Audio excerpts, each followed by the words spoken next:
नमस्कार दोस्तों, आज के इस वीडियो में हम सेल्फ स्टडी करने के बारे में जानेंगे। सेल्फ स्टडी अक्सर क्या होता है कि होती नहीं है। हम कोचिंग्स में पढ़ लेते हैं या टीचर्स जो पढ़ाते हैं उस समय पढ़ लेते हैं या वीडियो देख के भी समझने की कोशिश करते हैं। और जब वीडियो देख के या किसी टीचर्स के द्वारा पढ़ाए जाने पर हमें लगता है कि हमें याद हो रहा है, लेकिन वास्तविकता यह है कि याद तभी होता है जब हम सेल्फ स्टडी करते हैं। किसी एग्ज़ाम्स को क्लियर तभी किया जा सकता है जब हम सेल्फ स्टडी करके, सेल्फ स्टडी यानी कि स्वयं पढ़ के, हम खुद पढ़ेंगे तो हमें वो अच्छे से याद रहेगा और वही हमारे एग्ज़ाम्स में, एग्ज़ाम पास करने में या जो हमारे सलेक्शन में सबसे महत्वपूर्ण भूमिका होती है वो हमारी सेल्फ स्टडी की होती हैं। तो मैं आज इस वीडियो में सेल्फ स्टडी करने के कुछ ऐसे बिंदु बताऊंगा जिनको अपनाकर या उन बिंदुओं की या उन नियमों की पालन करके, उन नियमों का पालन करके हम सेल्फ स्टडी कर सकते हैं और एक परीक्षा में अच्छे अंक प्राप्त कर सकते हैं या सिलेक्शन प्राप्त कर सकते हैं। तो उसमें सबसे पहला हमारा जो पॉइंट है वो ये है कि हमारा जो पढ़ने का स्थान है वो एक निश्चित स्थान होना चाहिए। ऐसा नहीं हो कि हम कहीं पर चारपाई पर बैठ के पढ़ रहे हैं या सोकर पढ़ रहे हैं या कहीं सोफे पर लेटकर या बैठकर पढ़ रहे, मन चाहे जहाँ ऐसे पढ़ रहे हैं, तो वो सही स्थान नहीं है पढ़ने के लिए। चाहे आप दरी बिछाकर ही पढ़ो, चटाई बिछाकर आंगन पर वहाँ पर पढ़ो, या एक प्रॉपर टेबल और चेयर होने चाहिए। सबसे बेस्ट ऑप्शन टेबल चेयर का, लेकिन ये उपलब्ध नहीं होने पर आप दरी बिछाकर भी अच्छे से पढ़ सकते हैं। तो उसके लिए अपने पास यदि आपको कुछ इस प्रकार पढ़ना है जो आपको लंबे समय तक याद रखना है, तो उसके लिए आपके पास जो पढ़ रहे हैं उस विषय की नोटबुक, किताब जो भी हो वो, और उसके अलावा एक रफ कॉपी होनी ज़रूरी है। जो पढ़े और उसको थोड़े समय बाद याद करके रफ कॉपी में लिखने का प्रयास करें। जैसे जैसे याद हो वैसे लिखें और उसको बार बार दोहराएं। और बाकी अपने पास फालतू की जो भी भटकाऊ की वस्तुएं होती है वह नहीं होनी चाहिए। जैसे आप एक सब्जेक्ट पढ़ रहे, मान लो सामान्य ज्ञान पढ़ रहे हैं, तो सामान्य ज्ञान की किताबें ही होनी चाहिए और रफ में भी आप सामान्य ज्ञान से संबंधित ही लिखें। बाकी जैसे अन्य विषयों की कोई किताबें वगैरह पास में नहीं होनी चाहिए, क्योंकि ये हमारा ध्यान भटकाती हैं। तो जहाँ तक हो सके अपने पास वही किताब रखें जिसको आप पढ़ रहे हैं, और उसके अलावा एक रफ कॉपी और पेन जरूर रखें।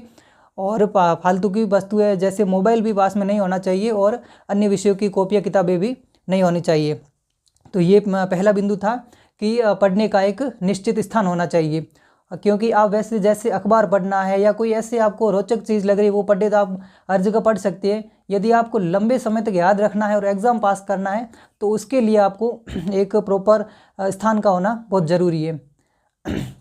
और दूसरा बिंदु ये है कि पढ़ाई से संबंधित आप मोबाइल में देखें, और जब भी सोचें मोबाइल में कुछ देखें तो जिस विषय की पढ़ाई कर रहे हैं उससे संबंधित ही देखें, क्योंकि आपकी सकारात्मकता बनी रहेगी और आप उससे संबंधित देखते रहेंगे तो मन में हमेशा उससे संबंधित रहेगा, और वो चीज़ मन में जब बार बार आएगी तो वो लंबे समय तक याद भी रहेगी।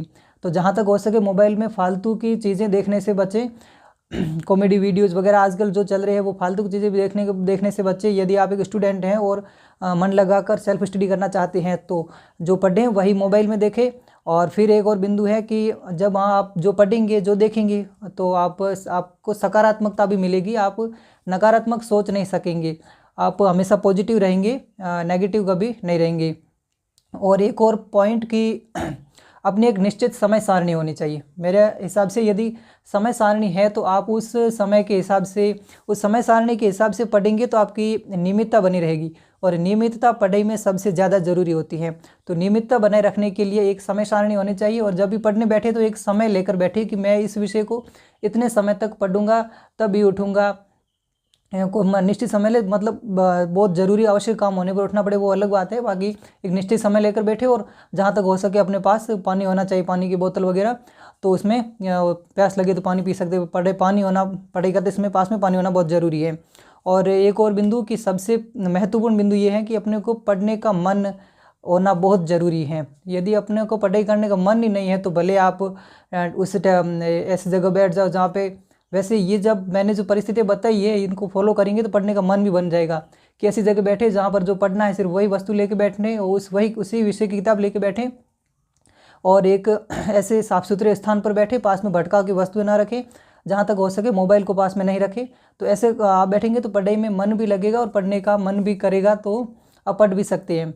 तो मैंने कुछ बिंदु बताए ये कि सबसे पहला कि एक निश्चित स्थान होना चाहिए, आसपास भटकाव की वस्तुएं नहीं होनी चाहिए, और मोबाइल में पढ़ाई से संबंधित देखें, और नकारात्मक ना सोचें, सकारात्मक सोचें, और समय सारणी का प्रयोग करें, यानी कि निश्चित समय लेकर बैठें, और किस समय कौन सा सब्जेक्ट पढ़ना है वो भी निश्चित, यदि समय सारणी टाइम टेबल हो तो उसके अनुसार ठीक रहेगा। और फिर पढ़ने का मन होना सबसे ज़रूरी है, और ये सब फॉलो करेंगे तो निश्चित रूप से आपका पढ़ने का मन होगा। तो ये कुछ टिप्स थे जो अपने को सेल्फ स्टडी करने में सहायता करेंगे, और इन टिप्स को अपना के हम लंबे समय तक याद भी रख सकते हैं। तो वीडियो अच्छा लगा तो लाइक करें, और इसी प्रकार की वीडियो देखने के लिए चैनल सब्सक्राइब ज़रूर करें। Thank you.